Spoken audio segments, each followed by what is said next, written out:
Thanks so much for your company tonight. No matter where you're watching, we're in conversation with Carolyn Russo in Perth. Teena McQueen is in Adelaide and Bronwyn Bishop's in Sydney, and I'm in Brisbane. So we've all gone to separate corners of the country, but you're very welcome to watch in Canberra. Now, the one thing that will unite us all is Canberra and parliamentary games. Now on this program, consistent players will know that I'm always talking about the vision thing, the need to actually unite the country, unite the parliament, unite all the members of parliament behind a vision. I think that's what's missing. Meanwhile, we've got all these party games that are going on. I mean, the Nats are imploding, Teena. We love them. I thought that I felt for Michael McCormack today when Lou O'Brien, who seems like a man of integrity, said, my leader is Scott Morrison. He is the leader I support, and he's got his former leader, when he was sitting in the National Party room, standing behind him. It ain't pretty to watch, but I've seen it all before. Nah, that's a bit of a kick, but you know what? The Liberals can't speak about this, Gary. We have our own history with this type of trouble. Yeah. Look, the one thing that I'm particularly disappointed is that, and you know, I have no say in the National Party room, but for Matt Canavan to be out of cabinet, it just that breaks my heart. I mean, a star performer, really a strong man with great ideas, a talented young man, and I think it's sad to see him on the back bench, but he's still making appearances and sprouting what we should do, and I hope he continues to do that. Well, in fact, you know, Matt Canavan and Barnaby Joyce have been doing their own little sort of blogosphere thing. They've had a few things to say. They've published some comments. I think we've got some of those now, have we? It's an interesting development down here. Well, I was fully aware of that too. I mean, you know, I'm probably aware of things that, you know, I've been around this game for a little bit, and when Lou said he was in the LNP, it didn't take me long to work out that the LNP actually have more members than the National Party. And if everybody who's in the LNP sits in the LNP and not in the National Party then disappears. And in our 100th year, we will be no more. Well, and both of us tried to talk Lou out of it, I think. Yeah. I think you said that publicly. Yep. Both of us tried to talk him out of it. I mean, let's face it, Carolyn, while they're all fiddling around and worrying about party games, about whether they're... because the National Party have their own room, and they have had for 100 years... the LNP, which is actually a major contingent out of Queensland, don't have their own party room. They split between the Nats and the Libs. I mean, seriously, while they're all playing these games, we're not running the country. Carolyn, how's it travelling in the West? How do people think about this? Oh, look, we're watching and no one cares. No one cares. No one cares which party room you sit in, who you hold hands with, who you have lunch on the quadrangle with. Can you just get on with it?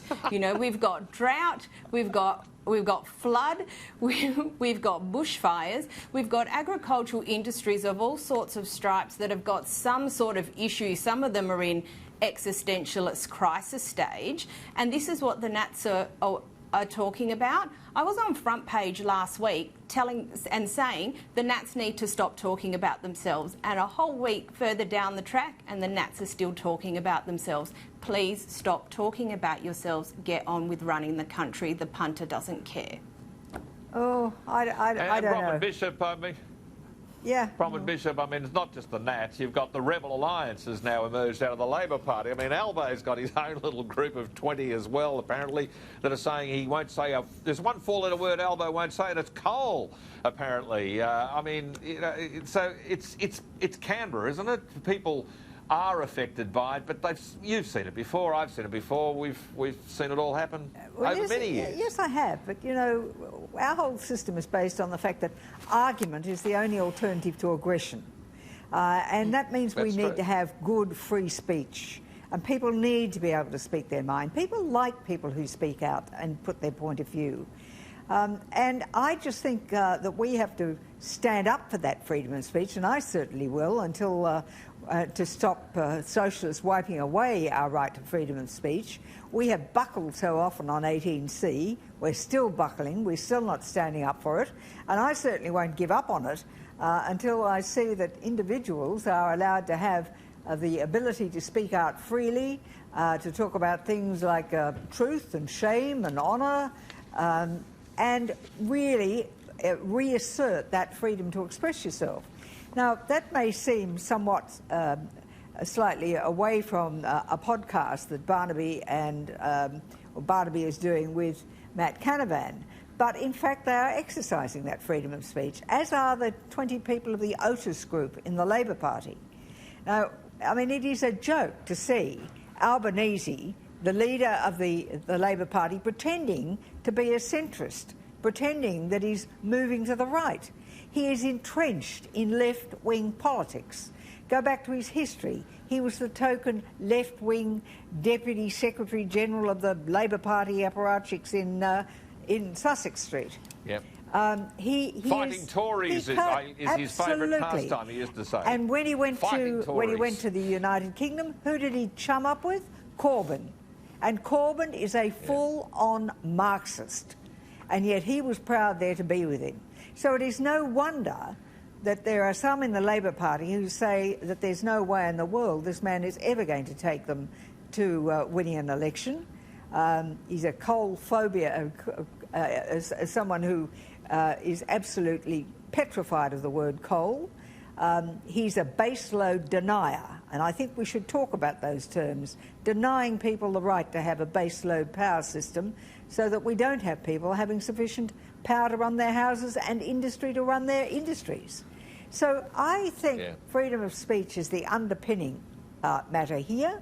And if people feel uncomfortable because people are speaking out, well, show leadership that will bring their point of view within that broad church that John Howard used to talk about. And let's see... Gary, with our broad church, I'd like to welcome the Otis group to come over to the light, come over to the Liberal Party. They have such good ideas. We'll welcome them.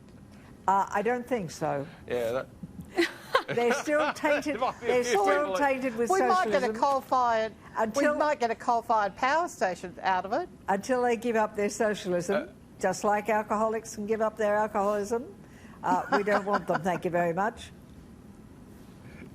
But Carolyn, earlier tonight I made the point that people are actually sick to death of a country being run, you know, sort of managing our decline, the bureaucracy. I mean, the bureaucracy really are leading us to one disaster after another. We've had a drought where they said we'd much rather manage the consequences than actually plan to try and avoid it. The same with now the bushfires earlier this year. Perfect example of how bureaucracies said don't do any burnbacks or culling of trees and building fire breaks. We'll just manage the consequences. And now floods as a result of water that really shouldn't be flushing through a lot of towns. There should be containment devices. I think people are sick of this. I think people actually do want a big vision rather than all these parliamentary parlour games. Free speech, not is very important. I agree. But what are they doing with it? What are they actually saying? That's the key thing for me. Well, Matt Canavan has been addressing those issues, and I'm glad his voice is still there. Carolyn, I want to hear from Carolyn. Look, I do take Bronwyn's point. I think the freedom of speech point is really important, and you know the conservative side of politics has always dealt with people speaking out a lot better than the ALP has, but you know you are really quite right, Gary. People just want things to be done, and instead of just reacting to the consequences all the time, can we have the prevention? Can we have the planning? Can we have everything in place? Because it's so much cheaper and easier to prevent issues than to mop up after them. But it's very easy for the bureaucracy to say, oh, we'll just deal with the consequences when it happens, because you know a big chunk of the bureaucracy lives in the inner city, and they're not subject to any of these consequences. If it was actually in their own backyard, I reckon they'd want the dams and the drainage and all those things that, you know, that particularly affects regional Australia, that regional Australia just don't have the benefit of, because unfortunately, for the most part, there's just not enough votes in putting in place that kind of big infrastructure. Yeah, no, very good comments. Can we talk about Queensland just for a moment, because I feel that I've got to say this, that Deb is done and Palaszczuk is in peril. I mean, it's extraordinary. Anastasia Palaszczuk is the current Queensland Premier, and she's actually conceded that maybe Jackie Trad, her Deputy Premier, has actually cost her some support with polling that was released really a week ago. making the point that indeed both parties, both the LNP and the ALP, can't get a majority at the next election. They're going to be beholden to minor parties to actually make the difference. So Palaszczuk's in peril and Deb is done. Neither of them are setting the world on fire. It's an extraordinary mess, Teena. A real mess here in Queensland. Oh, it is. It's heartbreaking. I mean, Deb should be miles in front by now, but it is scary that the likes of Pauline Hanson, the Katter Party, the Shooters and Fishers, all these minor parties will decide who forms government.